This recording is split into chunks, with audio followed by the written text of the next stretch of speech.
Lionel Messi একজন নতুন teammate পেতে যাচ্ছেন ফ্রম দেয়ার ব্রাজিলিয়ান কাউন্টারপার্ট। খেলেছেন একসময় এগেইনস্টে, এখন তিনি হয়ে যাচ্ছেন তার সতীর্থ।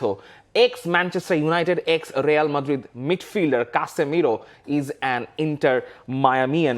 মেসির দল ইন্টার মায়ামিতে কাসেমিরো যোগ দিয়ে ফেলেছেন। তিনি একজন ফ্রি এজেন্ট হয়ে গিয়েছিলেন এবং তারপর ইন্টার মায়ামি কাসেমিরোকে সাইন করিয়েছে। যদিও এই সাইনিংয়ের পেছনে বেশ কিছু বিতর্ক রয়েছে ডিসকভারি রাইটস রিলেটেড, সেই প্রসঙ্গে আমরা যাব। তবে কাসেমিরোর ডিলটা তো বেশ ইন্টারেস্টিং।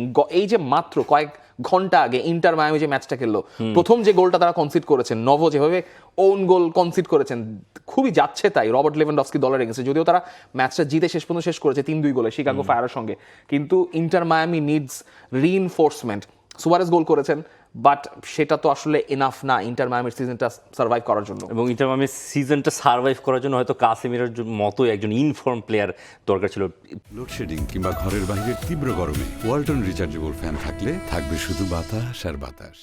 প্রিমিয়ার লিগে যে ধরনের ফর্ম নিয়ে তিনি এই ইন্টার মায়ামিতে এবার আসছেন, যদিও বিশ্বকাপে তো গোল পেয়েছেন, বিশ্বকাপের ফর্ম তো খুব বেশি খারাপ বলা যায় না কাসেমিরোর, এটা খুব ভালো একটা বুঝতে হবে। কিন্তু কথা হচ্ছে কাসেমিরো এত 34 বছর বয়সী কাসেমিরো, এখন মনে হচ্ছিল যে আরও 1-2 সিজন তিনি ইউরোপে কাটাতে পারতেন। তবে মনে হলো তার যে ইন্টার মায়ামি বা এই MLS-ই তার এখন সব থেকে ভালো ঠিকানা। এখন মেসির সঙ্গে কাসেমিরো তো এর আগেও বহু ইন্টারভিউতে বলে গেছেন যে তার চোখে সেরা ফুটবলার লিওনেল মেসি। ওই রিও ফার্ডিনান্ডের সঙ্গে গাড়িতে বসে যে ইন্টারভিউটা, সেটার কথাই হয়তো সবার মনে থাকার কথা, যে Lionel Messi, you can't stop Lionel Messi, impossible বারবার বলে যাচ্ছিলেন ভাঙা ইংলিশে। সেই লিওনেল মেসি আরও একবার এইবার তার দলের মধ্যে খেলবেন, লিওনেল মেসির দলে হয়ে তিনি খেলবেন, সতীর্থ হিসেবে পাচ্ছেন লিওনেল মেসিকে।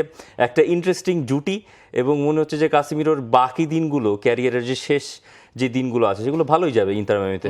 সেটাই আসলে অ্যাড্রেস করেছেন ডেভিড বেকহ্যাম, তাদের ইন্টার মায়ামির যিনি মালিকানার অংশীদার রয়েছেন। বেকহ্যাম খুব দুর্দান্তভাবে স্বাগত জানিয়েছেন কাসেমিরোকে। কাসেমিরো এমন একজন খেলোয়াড় যাকে আমি দীর্ঘদিন ধরে শ্রদ্ধা করি। সে ফুটবলে অসংখ্য সাফল্য অর্জন করেছেন। রিয়াল মাদ্রিদ ও ম্যানচেস্টার ইউনাইটেডের অবিশ্বাস্য এক ক্যারিয়ার গড়ার পর তিনি মায়ামিকে তার পরবর্তী ঠিকানা হিসেবে বেছে নিয়েছেন। এটাই দারুণ খবর। তিনি কেনই বা খুশি হবেন না? তার এক্স ক্লাব রিয়াল মাদ্রিদ, তার এক্স ক্লাব ম্যানচেস্টার ইউনাইটেডে খেলেছেন, একটা আলাদা ফেভারিটিজম তো কাজ করবে।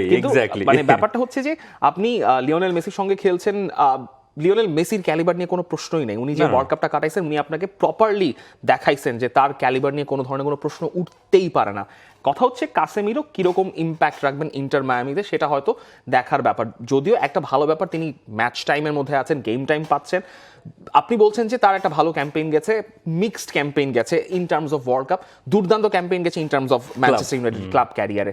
সো এখন আবার এই জায়গায় একটা গন্ডগোল লেগেছিল যে LA গ্যালাক্সি, আরেক সাবেক ক্লাব, ডেভিড বেকহ্যামের আরেক সাবেক ক্লাব, তারা মূলত ডিসকভারি রাইটসের বেসিসে প্রথম তারা একটু চুক্তির ব্যাপারে এগিয়েছিল কাসেমিরোর সঙ্গে। ডিসকভারি রাইটস একটা মেজর ইস্যু, যে কারণে আসলে আপনি চট করেই অন্য একজন প্লেয়ারকে টেনে নিয়ে সাইন করাইতে পারবে না, যেরকম হচ্ছে প্লেয়ার হাইজ্যাক করে নিয়ে যাওয়া প্রিমিয়ার লিগ বা লা লিগাতে, সেটা এখানে সম্ভব না। এখন এই যে ডিসপিউটটা, সেটা MLS খতিয়ে দেখছে, সেটা MLS খতিয়ে দেখার পর হয়তো একটা সেটেলমেন্টে যাওয়া হবে। তবে এই ডিসকভারি রাইটসের ইস্যুতে LA গ্যালাক্সি এবং ইন্টার মায়ামি CF কাসেমিরোকে দলে ভেড়ানোর ডিসকভারি প্রায়োরিটি অধিকার নিয়ে একটি সমঝোতায় পৌঁছেছে। তবে বর্তমান মেজর লিগ সকার এর চলমান তদন্ত শেষ হওয়ার পরই এই চুক্তির শর্তাবলী প্রকাশ করা হবে।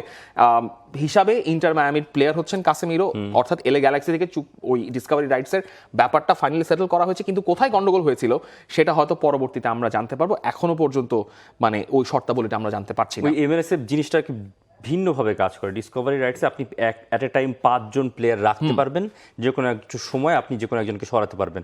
এখন সমস্যা হচ্ছে যে LA গ্যালাক্সির ডিসকভারি রাইটে থাকাকালীন সময়ে ইন্টার মায়ামি তাদের হাইজ্যাক করে নিয়েছে কিনা, কাসেমিরোকে হাইজ্যাক করে নিয়েছে, সেটা একটা বড় প্রশ্ন। এর আগেও ইন্টার মায়ামি এই ধরনের ঝামেলায় পড়েছে। 2021 সালে $2 মিলিয়ন একটা পেনাল্টিও তারা হজম করেছে। দেখা যাক এবার কি হয়।